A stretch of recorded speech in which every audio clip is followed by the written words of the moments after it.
Halo semuanya, kembali bersama saya Polar di acara pembahasan review serial anime. Dan kali ini kita akan mereview anime Darwin's Game episode ke-11. Jadi tonton sampai habis videonya biar bisa ngerti apa aja yang dibahas dalam video kali ini.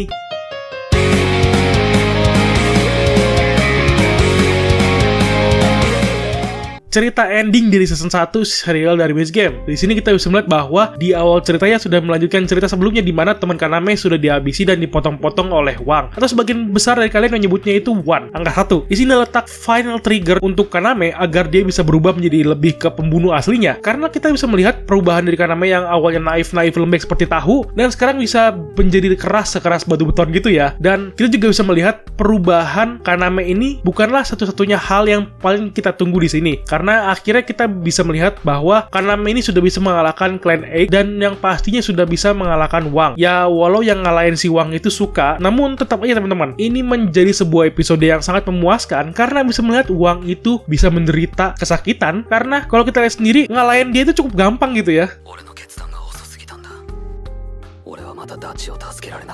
Oke, kita akan langsung membahas adegan awal-awal di episodenya. Karena memang di awal-awal episode sudah tidak dikasih lagu opening, jadi kita nontonnya itu langsung full satu episode, tidak ada lagu opening, langsung ke melanjutkan adegan yang sebelumnya. Dan di sini langsung diperlihatkan mengenai Kaname yang masih memegang tangan temannya. Ditambah ketika Kaname itu mengingat adegan-adegan sebelumnya yang jadi flashback singkat, di mana hal ini terlihat bagus banget menurut gua dalam pembangunan suasana dalam transisi si Kaname menjadi lebih ganas. Karena langsung saja di sini terlihat Kaname sudah berubah 180 derajat dari yang naif langsung bisa jadi lebih ganas dalam melawan musuh-musuhnya yang ada di depannya itu. Terlebih lagi dalam transisinya ini nggak cuma tiba-tiba dia berubah menjadi lebih ganas, namun itulah gunanya flashback yang tadi gue bilang. Kaname sendiri sudah menjelaskan juga bahwa kenapa dia harus berubah ketika dirinya masih ingin menyelesaikan Darwin's Game tanpa harus membunuh orang atau mengorbankan orang. Kaname ada menjelaskan bahwa dirinya melihat banyak player dari Darwin's Game sendiri, terutama Clan A, tidak mementingkan regulasi atau peraturan yang ada pada gamenya sendiri. Karena memang game Darwin's Game yang mengharuskan para playernya itu bertahan hidup dan bertarung dengan cara apapun untuk bisa memenangkan sebuah pertandingan yang ada. Namun pada kenyataannya, banyak dari playernya sendiri tidak mematuhi hal ini dan menyerang non-player Darwin's Game dengan kekuatan yang mereka miliki. Jadi maksudnya gini ya, maksudnya Kaname itu dia baru aja sadar bahwa banyak dari player Darwin's Game sendiri menyerang masyarakat awam yang bukan player. Seperti ibaratnya kalau lagi main game, kalian yang jadi player malah nyerang NPC atau non-player karakter. Tapi kalau di sini cuma non-player yang nggak tahu apa-apa malah kena embat juga sama Clan A, terutama sama si Wang yang menyerang siapapun yang dianggap menyebalkan bagi si Wang ini. Oleh karena itulah Kaname yang sadar akan hal itu sudah mulai berubah pikirannya bahwa dia tidak bisa menjadi lembek untuk melawan orang-orang yang ada dari Darwin's Game ini. Karena pertarungan tema dari Darwin's Game itu kan simple, bunuh atau dibunuh, sesimpel itu kok. Tapi ada tetap taruhannya nyawa.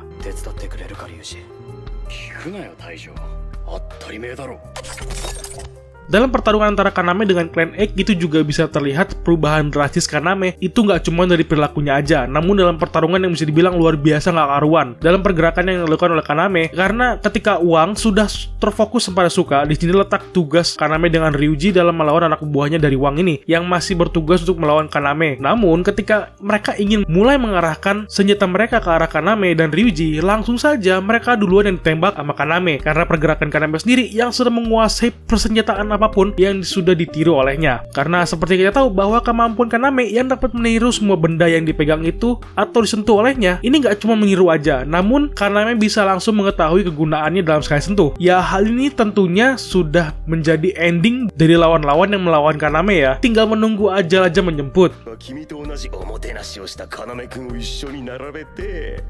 Masuk ke dalam pertarungan yang dilakukan oleh Suka ketika melawan Wang. Di sini Suka sudah menarik perhatian dari Wang, langsung pergi ke gudang sebelahnya yang dimana Wang yang sudah bisa sombong untuk bertarung dengan Suka tanpa mengetahui apa yang Suka bisa lakukan dengan sigilnya. Disinilah letak keuntungan yang dipunyai oleh Clan Sunset Raven, karena bisa terbilang Suka yang menjadi ratu tak terkalahkan di sini sudah menyiapkan jebakan untuk Wang dengan kepribadian Wang yang bisa dibilang busuk atau terlalu sombong sehingga dirinya tidak pernah berpikir untuk dijebak. Karena seperti yang terlihat dari dulu ya, tidak ada clan yang mau melawan Clan A antara tidak mau bertarung atau nggak mau repot dengan Clan A. makanya dibiarkan aja si Wang dengan klannya itu berkembang sampai besar. Tapi di sini akhirnya sudah ada yang bisa melawan Wang dengan mudah. Ya kalau bukan Suka siapa lagi ya? Di sini juga ketika Wang itu sudah bertarung dengan Suka, bisa terlihat kalau Suka itu sudah menyiapkan benang baja di seluruh gudangnya itu untuk dikendalikan menjadi pemotong yang sangat tajam. Karena sigil dari Suka sendiri yang bernama Queen of Thorn itu memperbolehkan Suka untuk mengatur semua benda yang berbentuk seperti benang, dari rantai sampai benang tipis sekalipun. Namun dari pihak lawan sendiri kan taunya Suka itu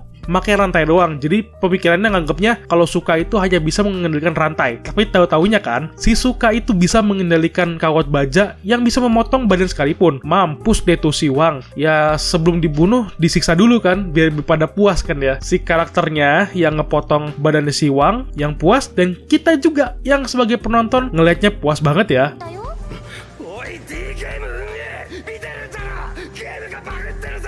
Info sedikit mengenai sigil dari Wang yang bernama Beelzebub, memiliki kemampuan yang memperbolehkan Wang untuk memanipulasi ruang. Kalau singkat ceritanya, kemampuan Wang sendiri itu bisa membuat penggunanya teleport sejauh 1 meter. Dan tentu saja Wang yang dapat memotong organ orang-orang atau musuhnya dari kekuatan ini karena Wang dapat memanipulasi ruangan semau dirinya. Kalau dijelaskan agak susah karena gini aja, kalian pas ngelihat tangan Wang ngarah ke lawannya, kayak ada benang yang tak terlihat yang memotong tubuh lawannya itu kan, seperti kekuatan Suka yang mengendalikan benang ini. Tapi jangkauan Suka kan luas. Nah, kalau Wang sendiri itu punya jaraknya. Jadi kalau dia menteleport dan menggunakan manipulasi ruangnya itu ada jaraknya. Jadi nggak gitu bebas pada saat menggunakan sigilnya.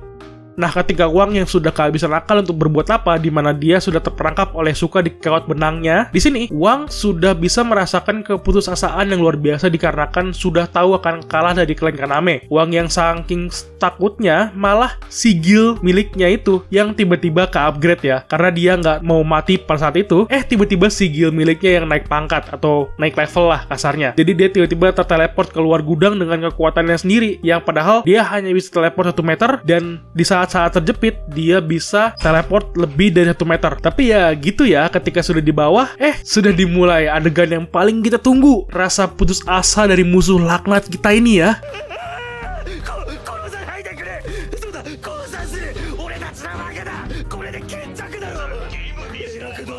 Kita masuk dalam endingnya yang menjadi ending dari season 1 seri Darwin's Game-nya. Dan di sini kita bisa melihat bahwa Wang sendiri yang sudah terkapar pasrah dan meminta pengampunan dari Kaname yang sudah hadir di depan matanya. Itu menjadi sebuah adegan yang cukup membuat naik darah juga ya. Karena kita yang jadi penontonnya ini saja udah tiba-tiba mengingat kembali, flashback kembali, kelakuan kasar dari si laknat satu ini. Udah dosanya banyak, udah kelakuannya melebihi setan kan ya. Aduh. Nah, kalian yang masih bingung dengan hak khususnya Kaname, di sini sudah bisa terlihat kalau Kaname itu sudah menggunakan hak khususnya yang bernama High Roller yang diminta Kaname kepada pihak Game Masternya. Pada saat Kaname menyatakan perang ke Clan Egg, dia sudah langsung menggunakan hak khususnya untuk menggunakan High Roller, di mana pihak lawan harus menggunakan semua poin yang mereka miliki sesuai dengan poin yang dimiliki oleh pihak Kaname. Beresiko, namun jika Kaname ikut main, itu pastinya sudah dipastikan harus menang. Karena kalau pihak Kaname kalah, Kaname dengan teman-temannya lah yang akan menjadi pixel-pixel. Dan akhirnya Kaname sudah menjadi raja yang baru di daerah Shibuya ini. Terlihat kalau Kaname sudah bertekad untuk membunuh Game Master dari pembuat Darwin's Game. Disinilah akhirnya kita sudah melihat acara resmi anggota dari klan Kaname yang bernama Sunset Ravens ya. Wow.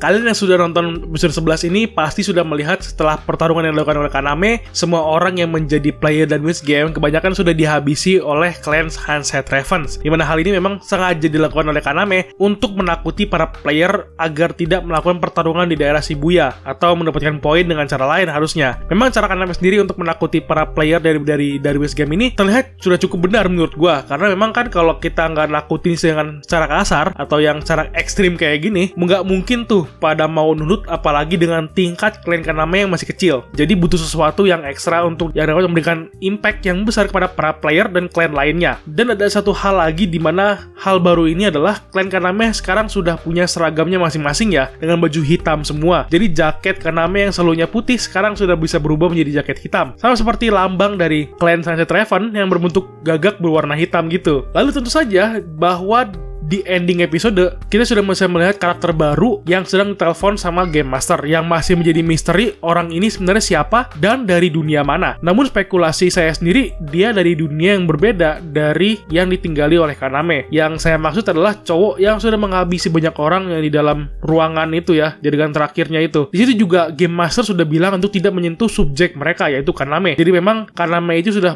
jadi player pembawa perubahan dalam skema rencana yang dibuat oleh Game Master. Walau masih belum ada yang tahu rencana Game Master itu seperti apa.